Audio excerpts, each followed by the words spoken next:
அன்பு உள்ளங்களே, உங்கள் அனைவருக்கும் என் அன்பான வணக்கம். இது ஷர்மிளா பிராங்கோவின் என் இதயம் புரியாதோ நாவல் பகுதி 1. வாசிப்பது ஷர்மிளா பிராங்கோ. வாங்க கதைக்குள்ள போலாம். கன்னியாகுமரி. இரவு 10 மணி. கொல்லங்கோடு காவல் நிலையத்தின் முன் வந்து நின்ற அந்த போலீஸ் ஜீப்பில் இருந்து தரதரவென 2 பெண் காவலர்கள் அந்த இளம் பெண்ணை இழுத்து கொண்டு காவல் நிலையத்திற்குள் நுழைந்தனர். உள்ளே வரும்போதே, இந்த ஸ்டேஷன் இன்ஸ்பெக்டர் ரொம்ப மோசமானவரு. ஆண்களை ஒரு மாதிரி விசாரிப்பாரு, பெண்களை வேற மாதிரி விசாரிப்பாரு. அப்படி விசாரிச்சாதான் உண்மை வெளியே வரும்னு ஒரு நொண்டி சாக்கையும் சொல்லுவாரு. பெஞ்சில் அமர்ந்திருக்கும் 2 நடுத்தர வயது நபர்களில் ஒருவர் கூற, பயந்த விழிகளோடு அந்த நடுத்தர வயது நபர்களை பார்த்தாள் அந்த அழகி. கேட்டல, நாங்க கேக்குற கேள்விக்கு நீ பதில் சொல்லாட்டி வரதன் சார் கேட்க வேண்டிய விதத்துல கேப்பாரு. காலேஜ் படிக்கிற பொண்ணுங்களுக்கு பசங்களுக்கெல்லாம் கஞ்சாவா விக்கிற? உனக்கு அதே வயசு தானே? உன்னுடைய குடும்பம் நல்லா இருக்கணும்ன்றதுக்காக மத்த குடும்பங்களை எல்லாம் அழிச்சிடுவியா? கோபமாக கேட்ட அந்த பெண் காவலர் அந்த பெண்ணை இழுத்து வந்து ஒரு சிறைக்குள் தள்ளிவிட்டு சிறையை பூட்டி சாவியை எடுத்துக்கொண்டு செல்ல, தான் எடுத்த இந்த முடிவு தவறோ என்ற எண்ணம் முதன்முறை சுடர்விழி மனதில் எழுந்தது. இந்த உலகத்தில் என்ன என்ன தப்பான தொழில்கள் இருக்கிறதோ அதையெல்லாம் செய்து கோடீஸ்வரனாக வாழ்ந்து கொண்டிருப்பவன் அல்லவா ஈகிள் என்று அழைக்கப்படும் ஈஸ்வர். அவனுக்கு உண்மை, நீதி, நியாயம் என்று பேசுவது மட்டுமல்ல, செயலாலும் அப்படியே வாழ்ந்து கொண்டிருக்கும் தன் மீது காதலாம். அதற்கு காரணம் வேறு யாரும் அல்ல, நானேதான். எந்த பெண்ணையும் கண்டு மயங்காதவன் ஈஸ்வர். தன்னை காதலிக்கிறான், மனைவியாக்கிக் கொள்ள விரும்புகிறான் என்று அறிந்து அவள் மட்டுமல்ல, அந்த சுற்று வட்டாரம் முழுவதும் அதிர்ந்தது. இவனுக்கு காதலிக்க கூட தெரியுமா என்பது முதல் சந்தேகம். இரண்டாவது, அந்த சுற்று வட்டாரத்தில் சுடர்விழி மட்டுமே அழகி அல்ல, அவளை விட பேரழகிகள் பலர் இருக்கும் போது இவளை எப்படி தேர்வு செய்தான்? இதுதான் அங்கு பேசும் பொருளானது. அவனை திருமணம் செய்து கொள்ள தயாராக இருக்கும் பெண்கள் கூட அந்த சுற்று வட்டாரத்தில் உண்டு. அவன் மீது சிலருக்கு ஒரு மோகம். அவன் பார்ப்பதற்கு அவ்வளவு அழகாக ஒரு ஹீரோ போன்று அல்லவா இருக்கிறான். என்ன ஒரு கம்பீரம், என்ன ஒரு கட்டுக்கோப்பான உடல். அதை கண்டு மயங்காத பெண்கள் சுருக்கம். ஆனால் அவன் அதிகம் வெளி உலகில் தென்படுவதில்லை. 1-2 முறை மட்டுமே சிலரது கண்களில் தென்பட்டிருக்கிறான். அந்த நேரத்தில் அவனை கண்ட சில பெண்களுக்கு அவன் மீது மோகம் என்று அவளும் கேள்விப்பட்டிருக்கிறாள். இப்படி ஒரு அயோக்கியனை எப்படி பெண்கள் காதலிக்கிறார்கள்? அவனை மணந்து கொள்ள எப்படி தயாராகிறார்கள்? அவளுக்கு வியப்பாக தான் இருந்தது. அவனை முதன்முறை காணும் வரை இப்படியெல்லாம் இருக்க, அவனை ஒரு எதிரியாக நினைக்கும் தன் மீது அவனுக்கு காதல். அவளது அப்பா ஒரு சாதாரண ஆட்டோ டிரைவர். அவரது ஆட்டோவை சவாரிக்கு அழைத்து அதில் போதைப் பொருட்களை ஈஸ்வரின் ஆட்கள் கடத்த, அதை போலீஸ் பிடித்து அவளது அப்பா மீது பழிவிட, அது அவரது தவறு அல்ல.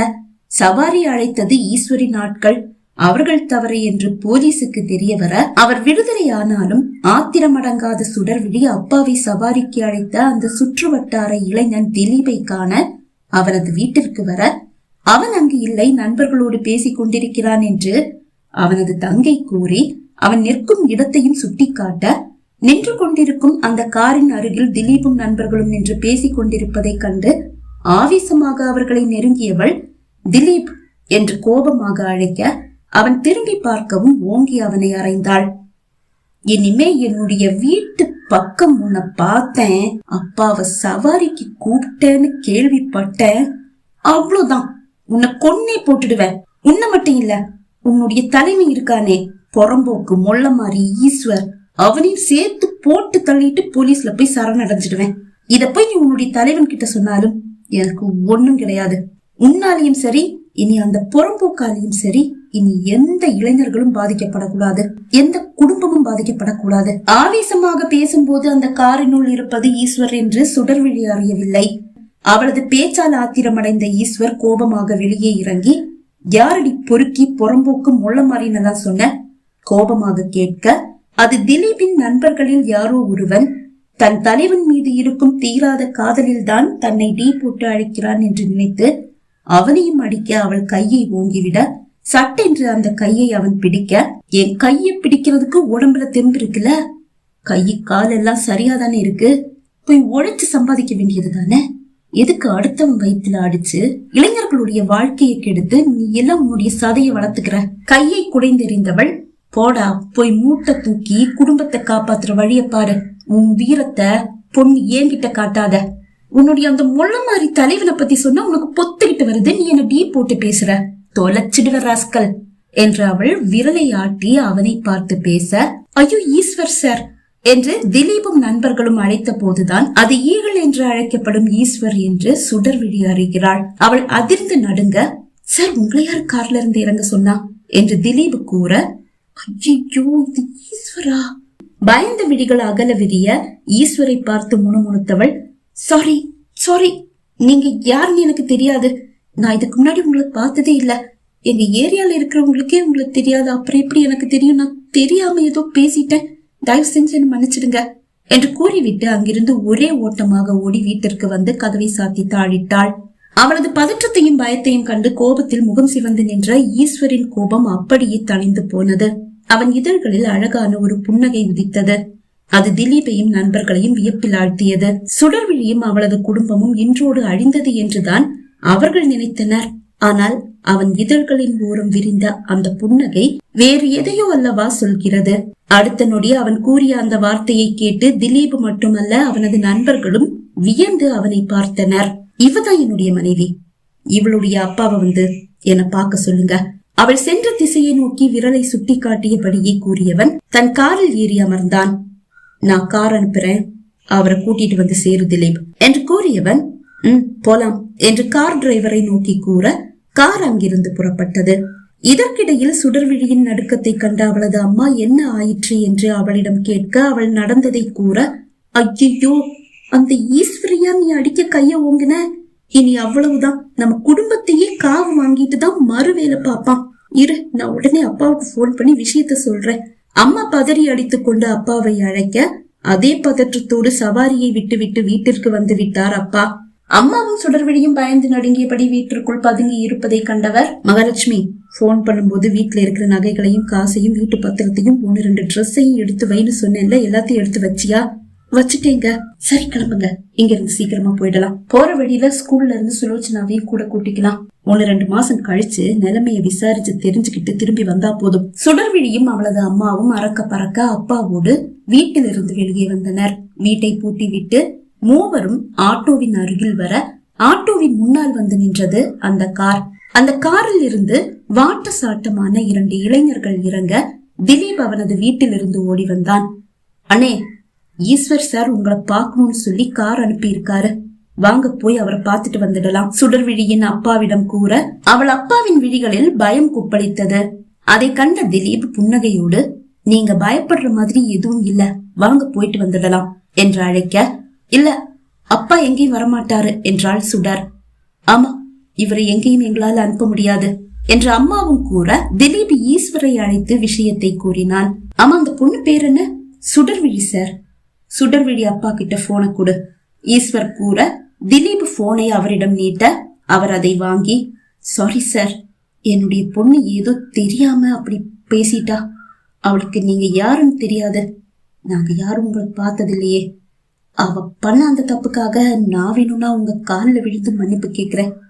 நாங்க கண்காணாத ஏதாவது இடத்துக்கு போயிடுறோம், எங்களை விட்டுடுங்க சார். அவர் பயந்து நடுங்கியபடியே தயங்கி தயங்கி கூற, என்ன கண்காணாத இடத்துக்கு போயிடுறீங்களா? அப்ப நான் எப்படி உங்க பொண்ணு கழுத்துல தாலி கட்ட முடியும்? எனக்கு உங்க பொண்ணு மேல எந்த கோபமும் இல்ல, ரொம்ப தைரியமான பொண்ணு. இப்படி ஒருத்தியதான் கல்யாணம் பண்ணிக்கணும்னு நானும் நினைச்சிட்டு இருந்தேன்.